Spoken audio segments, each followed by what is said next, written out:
Well, hello again, class. We are now looking at the theropods, so we're really moving on a little bit here. And sort of what we're going to look at today is what is a theropod.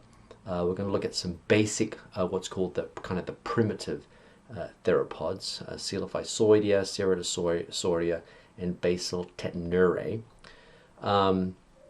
So here we are on our cladogram. So we have done all of Ornithischia, right? So everything on the right of the cladogram has been finished. We started doing Saurischia, and the cladogram from Saurischia onwards really easy. It's just Saurischia, and we're not doing Sauropodomorpha. You guys just need to go split Saurischia into two, which is Sauropoda and Theropoda. And we looked at Sauropoda, we looked at the synapomorphies that you need on your final cladogram exam. And now we're looking at Theropoda. So here is another cladogram for Theropoda. So it turns out that Theropoda is extremely complex, and lots of paleontologists disagree about who goes with what when it comes to the theropods. So the cladograms are all over the place and they're constantly changing. In fact, you'll notice on this cladogram that I have here, so this is that style of cladogram. It's not this style. Let me just turn this on.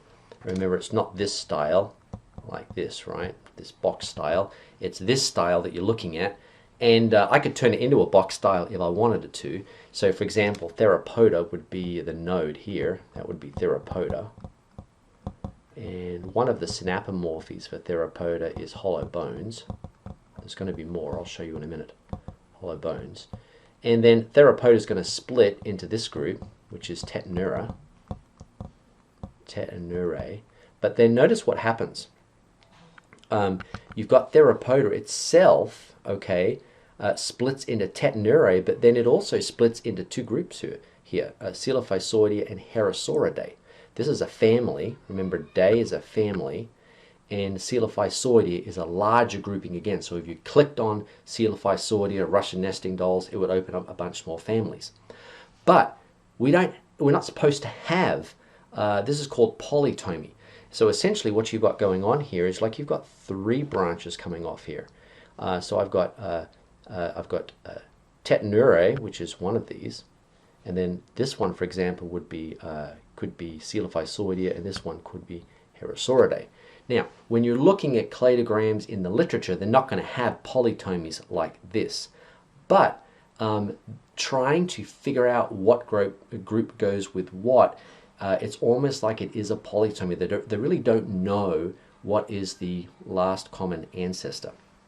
So anyway, you guys are not going to have to worry about doing this cladogram, but just so that you understand what's going on, Theropoda is going to be the most basal or primitive form, and then we move up to Tetanurae. So the synapomorphies for Theropoda.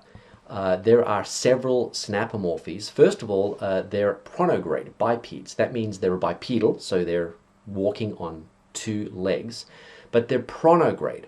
Pronograde has to do with this. Notice their tail and their head is at the same level. That's what it means to be pronograde. This is kind of a newer look for example, T-Rex. You go back to the older movies, and T-Rex is sort of standing more upright. T-Rex, his head standing tall, right? Well, kind of now people are thinking, no, that's not the right way of looking at theropods. They were more pronograde, so they're kind of flat when they were walking and when they were running, like this. So they're pronograde bipeds. That's not a synapomorphy, by the way. The synapomorphy would be pneumatic bones. Their bones are pneumatic, which means they're hollow, which is really interesting. Not all of their bones, but many of their bones are hollow. They also have a highly extendable digits 1 through 3.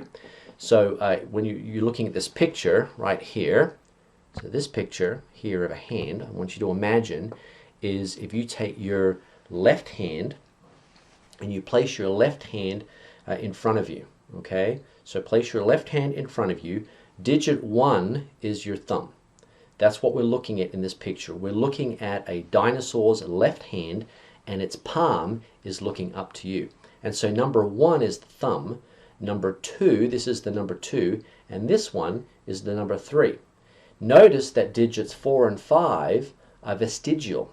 In other words, they're really, really tiny. And so for theropods, these highly extendable digits 1 through 3 is a synapomorphy. It doesn't mean they don't have other digits. It just means that these ones are the longest. And that would be a synapomorphy for theropods. Also on the foot, they have vestigial digits 4 and 5 as well. So this should say vestigial digits 4 and 5 on the vestigial digits. That's right, vestigial digits 4 and 5 on the hand, and I haven't got it here, but on the foot you would have 3 toes like this with a hallux. So here's a picture of a bird, and a bird of course has a hallux. And the way that would look is on a dinosaur and on a bird it's the same. If you were looking at one of the feet, again this would be digit number 1, this would be digit number 2, this would be 3 and 4. So they have 4 digits on their toes, but of course the number 4 digits turn at the back, and that becomes, sorry, the number 1 digit is turned at the back and becomes the hallux. So this is digits 2, 3, and 4, which you're looking at right here. Okay, so they're the synapomorphies that you want to know for theropods, specifically hollow bones and also the highly extendable digits 1 through 3 on the hand.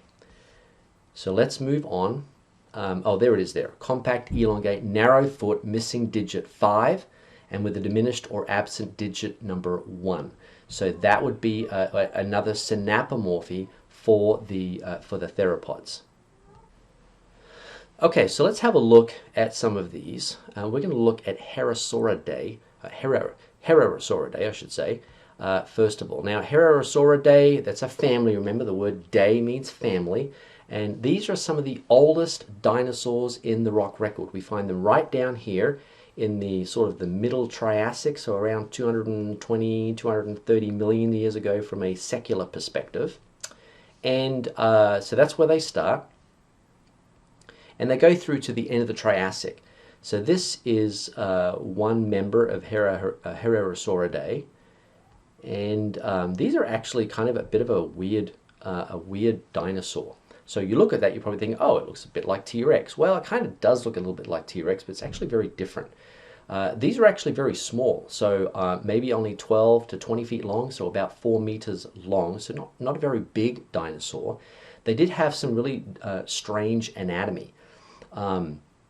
These are the only dinosaurs, the only theropods, I should say, that had vestigial digit number 5. So all other theropods that we look at in the fossil record either had those 3 digits, or they might have had a 4th digit. This was the only one with a sort of a really, really tiny little digit number 5, and that's what that is right there, that little tiny bone, digit number 5.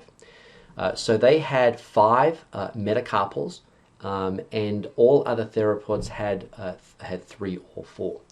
The acetabulum was partly open, so remember that's one of the synapomorphies for dinosaurs, is they have to have a perforated acetabulum. Well, in this particular group, the acetabulum is open, but it's partially closed. And another interesting feature for these is that the pubis is rotated and folded backwards a little bit. So I'll see if I have a, yeah, here I have a slide here for that. So here is a Herrerasaurus, and here is its legs. That's a femur, and there's a femur, and here's its pubis. And you notice that the pubis is not only pointed down, it's pointed slightly backwards. Well, here's the pubis here for T-Rex. And you can see that the pubis here, sorry, no, it's not the pubis, it's a femur. Here's the pubis right there with that kind of big hammerhead top on it. So here's the pubis. Notice that it's actually pointing anteriorly or forward, whilst this pubis is pointed slightly posteriorly. And remember that a folding, it turns out that, well, actually you won't remember this because we haven't got there yet, but as you get more evolved theropods, right, the pubis actually begins to rotate backwards. And so you end up with a feature in more derived or evolved theropods that's similar to the ornithischians. So you remember in the ornithischians, that pubis bone is bent backwards. And that's the case for some of these more evolved theropods. Well, here we have a basal theropod, supposedly a basal theropod, and its pubis is already turning backwards a bit. So this is actually kind of a combination of primitive and advanced traits, in that you have the 5 fingers, but you also you have a pubis bone that's slightly pointed backwards. And it has some other features as well, which we won't get into. All that to say that Herrerasaurids, this is a family of theropods dinosaur. They're the first ones that we see in the fossil record, and they're supposedly primitive. So now let's look at Coelophysoidea as a group. So this again is a group, Coelophysoidea being a large group. If we clicked on that as if it was a link, pretend it would open up like Russian nesting dolls, and you would end up with a bunch of families in there. So Coelophysoidea, a large group, and probably the most famous of which is Coelophysis. Again, this is supposedly another group of very primitive theropod dinosaurs. They ended up having 4 fingers. So you can actually see on his little hand here, he actually has 4 fingers, but they still have the 3 toes at the front with the little hallux on the back.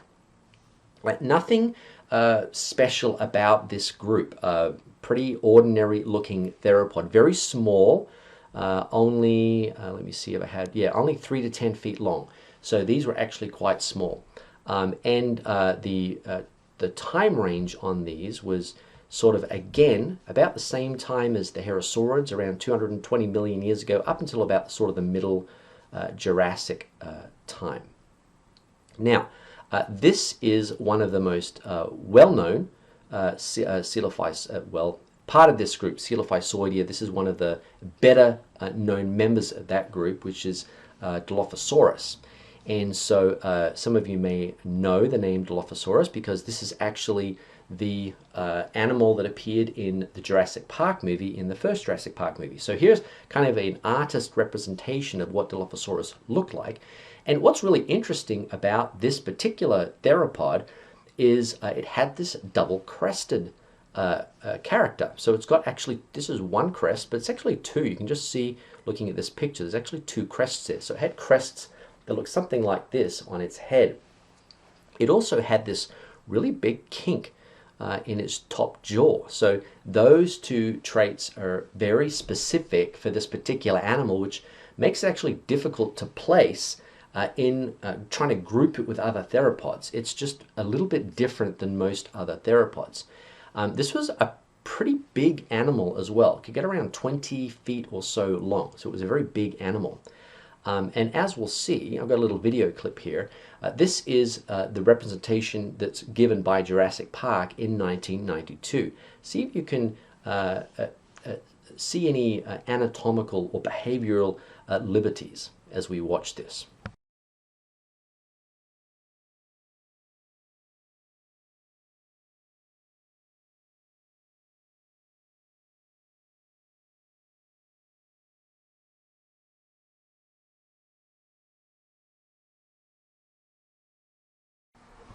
And of course, one of the extra credit assignments for this course will be to watch Jurassic Park and look for a lot of these anatomical and behavioral errors. But you'll notice that with that clip from Jurassic Park, it certainly wasn't 20 feet long. So they portrayed Dilophosaurus as a very tiny animal.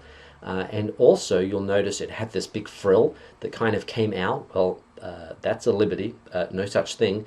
And it was also spitting poison. And of course, that is not true either.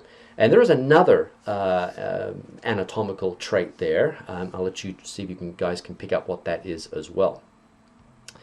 Okay, so we want to look now. So here we are in Theropoda.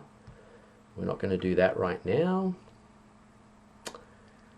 All right, we're looking at Ceratosauria.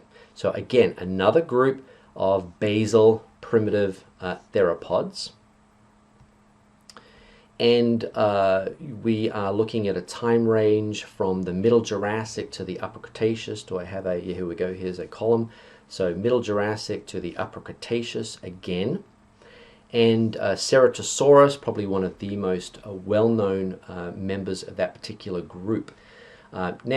This group, like the Coelophysis, the previous group, Coelophysoidea, had 4 digits on its hands as well, and had really, really tiny arms. In fact, there is a family, Allosaurids, that's in this group, and they had tiny, tiny little arms. So I've got a picture of one of those here. So here it is, Allosauridae. This is one of the families in this group. They're found in many different places. And again, they span Middle Jurassic to the Upper Cretaceous, so they've got quite a span. But notice the arms on this guy. I mean, it's tiny. He's got tiny, tiny little arms. He's got 4 fingers, but he's got tiny, tiny little arms. I had a blunt snout, and they had this kind of like sort of a horn or a projection over the eye as well. So these are really weird looking fellows. Looks a little bit like T-Rex, but it's not. But the tiny arms really give this family away. Okay, so we've looked at Theropoda. We've looked at these 3 groups, looked at some of the families in that particular group. Now we're going to look at another group called Tetanurae. So Tetanurae is supposedly a more advanced group, and so Tetanurae actually means advanced theropods, and they had their own set of synapomorphies. So the other theropods that we've looked at don't have this. These theropods supposedly evolved, okay, the use of 3 usable digits. So for all of those in this group, they only had those 3 digits on each hand that were usable. They didn't have any other, even vestigial fingers whatsoever. All we have in this whole group are 3 fingers. Now, as you'll come to see, some of those in this group will actually lose a couple of these fingers, and even one member only has 1 finger. But anyway, this group has the 3 fingers. Lots of diversity in this group. So they have the 3 fingers and a stiff tail, which means the tail was kind of ossified. So it became ossified, became very, very stiff. So one of the families in that group, very famous family, is Spinosauridae. And this is a really bizarre group because it's so different than any of the other theropods that we've seen and that we will see. It's a really different looking theropod. I mean, have a look at the jaw on this particular theropod. It is exceptionally long. Very long jaw. Kind of think in terms of like a crocodile. The other thing that's interesting about this particular animal is the claws that it has. It's got absolutely tremendous, huge claws. Something like this large. You don't want to mess with this guy. Here is a picture or a diagram representative of the different sizes of some theropods to show you how big Spinosaurus was. Note this one here, that's T-Rex, and here is a Spinosaur. So, and there's a man for scale. So the Spinosaurs were actually the biggest of all the theropods. And the Spinosaurs, again, sort of spanned Jurassic through into the Cretaceous like many of the theropods we've looked at so far. Here is Baryonyx. There's a story behind this particular Spinosaurus. It's from England. It's Lower Cretaceous. A lot of these Spinosaurs, I didn't mention this, actually do I have a picture here? Yeah, they have these neural spines. So you've got these neural spines that come out from the back, and sometimes some of these neural spines are like 5 and 6 feet tall, as we'll see in a video coming up here. And it's thought that these huge, long neural spines had a membrane, a skin membrane, that gave the Spinosaur the ability to kind of really show itself off and be very, very flashy, like a sail. So here is a little movie on the discovery of Baryonyx, which was discovered in 1983. And this particular dinosaur, this particular fossil, really kind of clarified and solidified the group in paleontology.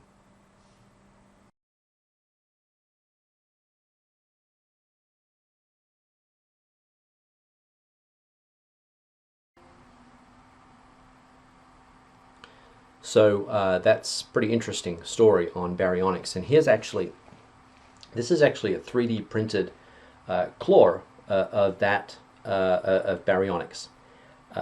This thing is huge. Can you imagine this animal that weighs, 8 tons, something like that, and is 60 feet long with a claw like this coming at you? Wouldn't like that at all. But one of the things about Baryonyx that makes it very interesting is that particular fossil find in 1983 kind of solidified what this dinosaur looked like, because it's a little mysterious. It's been very mysterious because the fossils are fragmentary. They only find little bits of bones here and there, so they really didn't know what it looked like. And so you can see in this picture here, this one, this is from the sort of early to mid 20th century. This is kind of how they envisioned Spinosaurus. So here's the sail. They got that right. But very strange looking head on it. It doesn't look anything like that. Of course, by the time we get to Jurassic Park in 2001, Baryonyx definitely looks a lot more like it should, but still there were a number of changes that they made to the artistry of the Spinosaurs, because even this rendition in Jurassic Park was not accurate. And so this one here by National Geographic probably captures more of what a Spinosaurus actually looked like. So those big, long crocodile jaws and the cone-shaped unserrated teeth more than likely helped it catch fish. At least that's the thinking anyway. All right, so we're moving on now. We're in Tetanurae. So again, that means advanced theropod, and we're looking at Megalosauridae, another family in Tetanurae. And this is another family that has quite a range.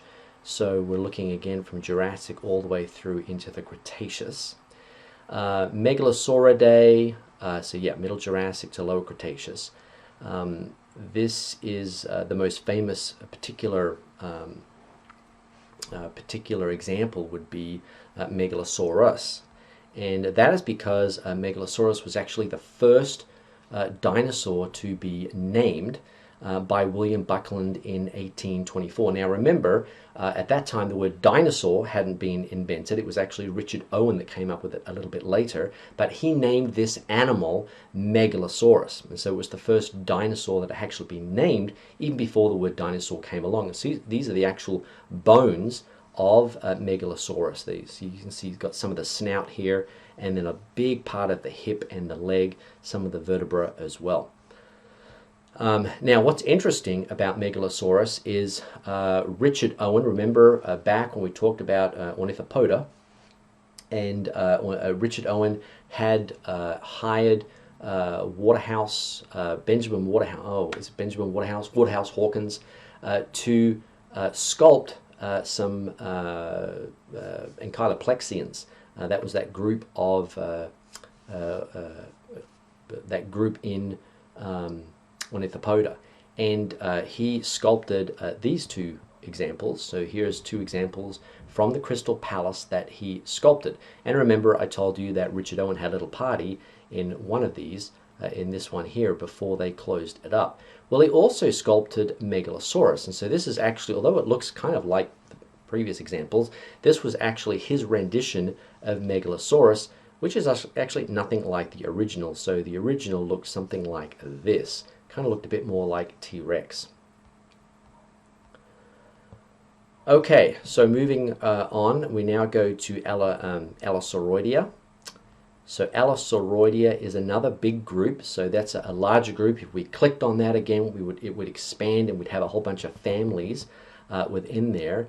And probably the most famous family in Allosauridae is Allosauridae.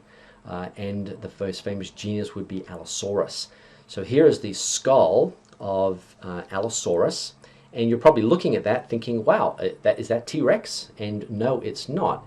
Allosaurus was a little bit different than T-Rex. So first of all, it had these kind of bony horns over its eyes, so you can see it in this picture.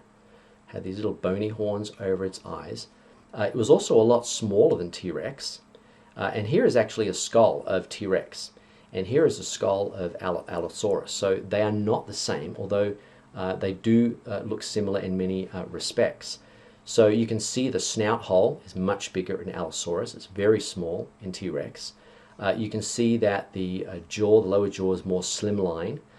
Also, it's got those bony ridges above the eye, and some of these bones at the back here are different as well. So, similar to T-Rex, but not the same thing. Now, this is really interesting. One of the most well-preserved skulls of Allosaurus is actually in the Creation Museum in Kentucky.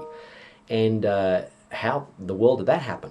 Well, a guy out in, I think it was Colorado, he's on his farm, and he's a creationist and a Christian, and he digs up this Allosaurus skull. I mean, look at the size of this thing. It's one of the biggest Allosaurus skulls known in the world. And it gives it to the Creation Museum. It made a lot of paleontologists really unhappy. So there it is. It's in the Creation Museum. You can go and look at that. Its name is Ebenezer. And there's a picture with him and a friend of mine, Andrew Snelling. All right, so we have covered two groups. We covered Theropoda, we covered Tetanurae, and we covered several groups and some families. And next time, we're actually going to get into Coelurosauria, and Coelurosauria encompasses all of these groups. And so we're going to get into these groups in the next, this is going to be broken down into another 2 parts. So we'll see you with part 2 shortly.